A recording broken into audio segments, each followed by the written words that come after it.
하나님 말씀 고린도전서 4장 14절에서 21절의 말씀입니다.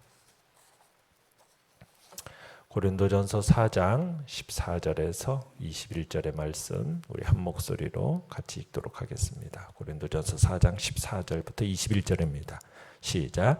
내가 너희를 부끄럽게 하려고 이것을 쓰는 것이 아니라 오직 너희를 내 사랑하는 자녀같이 권하려 하는 것이라. 그리스도 안에서 일만 스승이 있으되 아버지는 많지 아니하니 그리스도 예수 안에서 내가 복음으로써 너희를 낳았습니다. 그러므로 내가 너희에게 권하노니 너희는 나를 본받는 자가 되라. 이로 말미암아 내가 주 안에서 내 사랑하고 신실한 아들 디모데를 너희에게 보내었으니 그가 너희로 하여금 그리스도 예수 안에서 나의 행사 곧 내가 각 교회에서 가르치는 것을 생각나게 하리라. 어떤 이들은 내가 너희에게 나아가지 아니할 것 같이 스스로 교만하여 졌으나 주께서 허락하시면 내가 너희에게 속히 나아가서 교만한 자들의 말이 아니라 오직 그 능력을 알아보겠으니 하나님의 나라는 말에 있지 아니하고 오직 능력에 있음이라. 너희가 무엇을 원하느냐? 내가 매를 가지고 너희에게 나아가랴. 사랑과 온유한 마음으로 나아가랴. 아멘. 오늘 말씀의 제목은 능력에 있는 하나님 나라라는 제목으로 말씀을 나눕니다. 이제 오늘 본문 이제 4장 마지막으로 바울은 고린도 교회의 그 분열과 관련된 모든 논의를 이제 마무리를 짓고 있습니다. 바울은 고린도 교회를 혼란에 빠뜨린 이 분쟁이 조속히 극복되고 그러면서 자신을 본받아서 하나님의 그 겸손한 일꾼이 되기를 권면하는 내용이 오늘 본문의 이야기입니다. 자, 그런데 바울은 어제 말씀에서는 고린도 교인들에게 그 교만과 분쟁을 단호한 책망 그리고 반어적 표현을 통해서 신랄한 비판의 자세를 보였다면 오늘은 그와는 달리 자애로운 그 아버지로서의 바울의 면모가 드러나고 있습니다. 엄하게 책망한 것과는 달리 질책을 멈추고 대신에 사랑이 넘치는 권면을 오늘 하면서 고린도 교인들로 하여금 겸손히 바울 자신의 그 신앙적인 모본을 따르도록 이끌고 있는 것입니다. 내용 관찰 문제 1번입니다. 바울이 고린도 교인들에게 특별한 권위가 있음을 어떻게 설명하고 있습니까? 자, 14절을 보시면은 바울은 지금 고린도 교인들에 대해서 그렇게 신랄하게 책망하는 것은 그들을 비난해서 부끄럽게 하려는 것이 아니라고 이야기합니다. 그러면서 사랑하는 자녀같이 권면을 하기 위함이다라고 분명하게 밝히고 있죠. 바울은 지금 많은 문제를 가졌던 이 고린도 교회 성도들을 뭐라고 부르고 있습니까? 사랑하는 자녀 이렇게 부르고 있죠. 내 사랑하는 자녀. 자, 이렇게 부르면서 예수님 안에서 그들을 복음으로 낳았음을 말하고 있는 겁니다. 자, 이것은 바울이 지금 고린도 교인 성도들에게 단순히 그냥 삶을 가르치는 스승이 아니라는 거죠. 그러니까 15절에서처럼 그리스도 안에서 일만 스승이 있으되 그런데 자기는 아버지는 많지 않은데 내가 너희를 그리스도 예수 안에서 복음으로서 낳았다 이렇게 표현하고 있습니다. 그러니까 그냥 그저 가르치는 스승의 존재로서가 아니라 자식을 올바른 길로 인도하는 바로 자신은 아버지다라는 거죠. 아버지와 자식과의 관계로서 지금 이야기하고 있는 겁니다.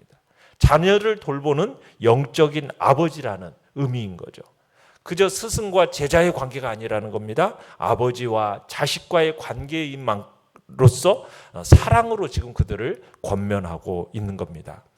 자, 바울은 지금 자식을 올바른 길로 인도하겠다는 그 마음으로 지금 고린도 교인 성도들을 향해서 16절에 보시면 뭐라고 얘기하고 있습니까? 영적 아버지인 자신을 본받는 자가 되라 이렇게 자신 있게 권하고 있습니다. 자칫 교만한 말처럼 들릴 수도 있겠지만 이 의미는 자신을 추종해라, 추종자가 되어라 이런 말을 하는 게 아닙니다. 자신이 가르친 이 그리스도의 삶, 이 삶을 본받으라는 거죠. 어떻게 보면은 지금 그 고린도 교인들의 어떤 높아지고 부유해진 그들의 삶을 유지할 게 아니라 자신처럼 낮아지고 비천한 모습일지라도 그리스도를 따라 살아가는 자신의 삶을 지금 따를 것을 권면하고 있는 것입니다. 내용 관찰 문제 2번입니다. 자, 바울이 이렇듯 강하게 고린도 교회 성도들에게 권면하게 된 배경은 어떠한 것입니까? 자, 17절을 보시면은 바울은 이 고린도 교회의 문제를 해결하기 위해서 자기가 당장 달려가지 않습니다. 대신에 누구를 보낸다고 얘기하고 있습니까? 주 안에서 내 사랑하고 신실한 아들 디모데를 보낸다. 그러니까 디모데를 그곳으로 파송하고 있는 거죠. 그것은 이제 그만큼 바울이 고린도 교회를 사랑했음을 보여주는 겁니다. 자신의 분신과 같은, 그러니까 아들이라는 표현을 쓴 것처럼 자신의 분신과 같은 디모데를 파송함으로써 이 지금 고린도 교회를 진리로 돌이키려고 하고 있는 거죠. 그러니까 바울이 디모데를 고린도에 파송함으로써 기대했던 효과는 이제 바울 자신이 예수 그리스도 안에서 실천하고 있고 각 교회에서 가르치고 있는 그것들을 지금 고린도 교인들로 하여금 뭐하게 하기 위해서 생각나게 해주려고 지금 디모데를 보내고 있다라는 겁니다. 자, 그러면서 이제 18절에 이런 얘기를 합니다. 어떤 사람들은 바울이 직접 고린도 교회를 방문하지 않을 것으로 생각해서 교만해졌다라는 거예요. 스스로 교만해졌다라는 거예요. 지금 이 사람들은 바울의 사도권을 부정하고 있어요. 그리고 사도 바울의 그 연약한 육체에 대해서 비아냥거렸습니다. 그러니까 이 사람들은 바울이 어떻게 보면은 고린도 교인 자신들은 뛰어난 은사와 지혜에 대해서 지금 두려워서 또 바울 자신의 어떤 약점 때문에 고린도 교회에 다시 나타나지 않을 것처럼 생각을 하고 있었던 겁니다. 그러나 그들의 생각과는 반대로 바울은 지금 19절에서 그렇게 표현하고 있어요. 주께서 허락하시면 내가 너희에게 속히 나아가리라. 그러니까 바울은 지금 고린도 교회를 방문할 계획을 세우고 있었다라는 겁니다. 때가 되면 속히 가게 되기를 열망하고 있다라는 거죠. 이건 지금 고린도 교회에 속한 자들의 이 교만한 자들이 말하는 것의 의미를 뭐하고 얘기했다? 확인해서 알아보고자 합니다라는 표현을 지금 쓰고 있습니다. 그래서 바울이 지금 고린도 교회의 방문과 관련해서 지금 문제는 뭐냐면 바울이 고린도 교회에 올 건가 말 건가 이게 아니라는 거예요. 지금 어떤 방식으로 오느냐가 문제라는 거죠. 그러니까 바울은 지금 이미 디모데를 보내서 지금 고린도 교회를 교정시키려고 지금 시도를 하고 있어요. 그러니까 디모데가 가서 바울의 그 교훈과 삶을 생각나게 회상시킴으로써 고린도 교회로 하여금 회개하고 그리고 시정하면 바울은 그들에게 굳이 징계의 매를 들고 갈 필요가 없는 거예요. 그래서 21절에 보면은 이렇게 표현하고 있죠. 너희가 뭘 원하느냐? 내가 매를 가지고 너에게 나아가랴? 사랑과 온유한 마음으로 나아가랴? 만약 시정되어진다면 디모데를 보냄으로 인해서 그들의 마음이 바뀌고 그래서 참으로 시정이 되어진다면 굳이 징계의 매를 들고 갈 필요가 없겠죠. 만일 그렇지 않다면 바울이 어떻게 하겠다라는 겁니까? 어쩔 수 없이 징계의 매를 들고 갈 수밖에 없다라는 거예요. 그러니까 지금 바울이 고린도 교인들을 온유하게 대할 건가, 매를 가지고 대할 건가, 이걸 결정하는 것은 누구에게 달린 문제입니까? 바울에게 달린 문제가 아니라 지금 고린도 교인들에게 달린 문제라는 거죠. 그러니까 바울은 지금 고린도 교인들을 온유하게 대할 준비도 되어 있고 엄하게 대할 준비도 되어 있다라는 거예요. 그러니까 바울은 그냥 권징이 없는 사랑이라는 것은 어떻게 보면 교인들을 죄에 무감각하게 만들어버리고 결국에는 멸망에 이르게 한다는 사실을 사도 바울은 누구보다도 잘 알고 있었던 겁니다. 그래서 지금 자신이 고린도 교회를 방문할 때 계속해서 잘못된 가운데 있다면 그들에게 어떻게 하겠다라는 겁니까? 사랑에 근거한 권징을 통해서 고린도 교인들을 바로잡겠다라는 그런 의도를 지금 피력하고 있는 것입니다. 연구와 묵상 문제 3번입니다. 자, 이러한 상황에서 하나님의 나라는 말에 있지 않고 오직 능력에 있다는 말은 고린도 교회 성도들에게 어떻게 다가왔을까요? 자, 여기서 보면은 20절에서 지금 바울이 말이라는 것과 능력이라는 말을 선명하게 대조시키고 있습니다. 그러니까 바울이 없는 동안 지금 스스로 교만해진 자들이 지금 얼마나 말의 지혜 그리고 말의 아름다움 이것에 집착했는지를 보여주고 있는 겁니다. 그러니까 이들의 말에 어떻게 보면 거창함에도 불구하고 그들의 삶은 어땠다는 얘기입니까? 한마디로 형편없었다는 얘기예요. 왜요? 그들의 삶을 지금 보니까 어때요? 서로 불신하고 당을 짓고 그래서 서로 나누어지고 그리고 자신들의 교만을 지금 내세우는 삶이 지금 고린도 교인들의 모습이거든요. 그러니까 여기서 언급된 능력이라는 건 뭐냐면 어떤 이적을 행하는 능력을 얘기하는 게 아니라 순전한 그리스도인으로서의 삶을 살아내는 능력을 얘기하는 겁니다. 그러니까 바울은 지금 교만한 자들이 말하는 것의 의미를 너희들의 그 말을 통해서가 아니라 너희들의 삶, 너희들이 그 한 일, 이걸 통해서 알아보겠다. 지금 그 의도를 지금 드러내고 있는 겁니다. 교만한 자들은 말에 있어서는 아주 번지르르 합니다.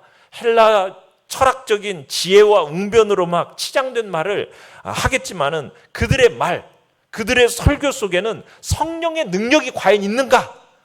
바울이 직접 시험해 보겠다는 겁니다. 그러니까 바울은 지금 고린도 교인들처럼 그냥 무조건 말장난에 무조건 속아 넘어갈 게 아니라는 거죠. 사도로서 그들의 실상을 파악하겠다는 겁니다. 자신들이 지금 성령을 소유하고 있고 마치 성령의 은사들을 가지고 있어서 막 자기들은 대단한 사람인 것처럼 막 주장을 하고 있는데 너희들의 그 말 속에서 설교 속에서 과연 인간을 구원하고 인간을 거룩하게 하시는 그 성령의 능력이 있는가? 아니면 그저 인간적이고 세속적인 지혜 설득력만을 가지고 그저 말의 성찬에 불과한 것인가? 알아보겠다라는 겁니다. 근데 이들의 모습은 뭐예요? 경건의 모양은 있으나 뭐가 없다라는 겁니까? 경건의 능력은 없는 자들이었던 거죠. 그러니까 바울은 지금 고린도 교인들이 말의 어떤 구변, 지식의 어떤 풍족한 수준 이것은 있었는지 모르겠지만 뭐가 없어요. 실제적인 모습에 있어서 하나님 나라의 통치가 그들의 삶 속에서는 전혀 나타나지 않는 거예요. 그들의 삶 속에서는 하나님 나라의 모습과는 거리가 멀다라는 것을 알고 있었던 겁니다. 그 고린도 교인들이 하나님 나라와는 상관없이 시기하고 질투하고 심한 분쟁의 소용돌이에 지금 휘말려 있는 겁니다. 능력이라는 것은 하나님 나라에 대한 어떤 지식이 아니라는 거죠. 그 지식을 가졌으면 그 지식으로 인한 변화된 성품이 나타나야 되고 인격이 나타나야 되고 삶으로 나타나는 게 능력이라는 거죠. 그냥 허탄한 웅변술에 있는 게 아니라는 겁니다. 성도들의 그 새로운 삶, 행동 그것을 진술하면서 어떻게 보면 지금 고린도 교인들의 그 교만함으로 인한 분쟁과 영적인 교만에 대해서 지금 일침을 가하고 있는 것입니다. 느낀 점 4번입니다. 바울은 여러 교회를 다니면서 자신이 가르친 것과 일치되는 삶을 살았습니다. 당신은 이런 바울의 말과 삶이 일치된 모습으로 확신 있게 권면하는 것을 보면서 무엇을 느끼게 됩니까? 참 사도 바울은 말만이 아니라 정말 실제적인 삶으로도 본을 보여준 정말 위대한 스승이다라는 것을 다시 한번 느끼게 됩니다. 참 오늘날 이런 바울과 같은 훌륭한 스승이 살아있어서 정말 친히 모범을 보여주는 이런 모습이 우리 삶 속에서 또 우리 교회 안에서 나타나야 되는 것이 참 나타나야 된다라는 걸 다시 한번 생각하게 됩니다. 어떻게 보면 오늘날 이 시대의 비극과 슬픔이라는 것은 말씀이 없는 게 아니라 말씀을 듣고자 하면 언제든지 들을 수 있는 시대가 되었잖아요. 어떻게 보면 말씀이 넘쳐나는 말씀의 홍수 시대라고 합니다. 자, 그런데 바울과 같이 삶을 통해 모범을 보여주는 그런 위대한 스승을 찾아보기가 어렵다라는데 오늘날의 안타까움이 있는 거죠. 어떻게 보면은 말씀의 단절이 아니라 모본의 단절이 되어진 시대. 이를 구체적으로 실천하고 모범을 보여주는 그런 스승을 찾아보기가 어려운 시대가 되었다라는 거죠. 날이 갈수록 진리로 머리로만 알고 입으로만 말할 뿐이지 그것을 실천할 능력을 잃어가고 있다라는 것. 그래서 실제적으로 보고 배울 기회가 없어졌다라는 안타까움이 오늘 이 시대 속에서 우리의 마음을 아프게 합니다. 말씀의 진리는 결코 머리로만 되어서는 아는다고 되는 게 아니죠. 생명의 진리이니까. 그 말씀은 살아서 움직여서 우리의 삶으로 드러나야 되고 인격으로 나타나야 되는 것이 하나님의 말씀이어야 된다는 겁니다. 오늘날 정치가들도 이런 얘기합니다. 이 나라가 왜 이렇게 어지럽고 시끄러운가? 그 이유는 한마디로 이것을 진정시켜줄 어른의 부재다. 어른이 없다. 이런 표현을 씁니다. 그러니까 오늘 이 시대에 정말 진정한 존경받을 만한 그런 말 한마디에 승복할 만한 그런 어른이 없다. 지금 그렇게 이 시대를 얘기하는 겁니다. 정말 우리는 이 말에 대해서 뼈아프게 들어야 할 말인 거죠. 특별히 우리 신앙인들은 이 말을 가슴 아프게 들어야 됩니다. 왜요? 이 사유의 중심이 되어서 진리와 빛을 밝혀줄 곳이 어디입니까? 교회여야 되는데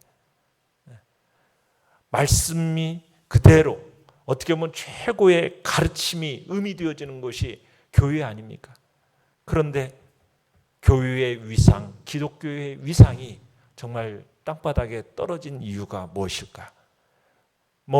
세력은 기독교의 어떤 세력을 키우면서 정말 숫자로 막 위상을 드러내는 그런 시대 속에 우리의 삶의 모습을 되돌아봐야 되지 않겠는가? 이 시대의 진정한 말씀과 진리가 삶으로 드러나는 그런 일치된 삶을 삶으로써 정말 살아있는 가르침이 되어지고 이 시대를 이끌어가는 그런 교회의 모습이 다시 회복되어지기를 우리는 기도해야 할 것입니다. 결단과 적용 5번입니다. 하나님의 나라는 말의 문제가 아니라 능력의 문제라고 말하고 있습니다. 말과 삶이 일치되는 삶을 살기 위해 당신은 어떻게 자신의 삶을 경주해야 하겠습니까? 우리에게 있어서 이 신령한 복음의 언어와 함께 이에 상응하는 성령의 능력, 여기에 덧붙여져서 정말 최고의 은사요 최선의 길인 사랑과 섬김의 삶이 우리를 통해서 드러나고 진정으로 살아있는 천국이 우리를 통해 이 땅에 증거되어지기를 간절히 바랍니다. 오늘의 기도 같이 읽겠습니다. 시작. 언행이 일치되는 삶을 통해 하나님께 영광 돌리는 삶을 살아가게 하소서. 아멘.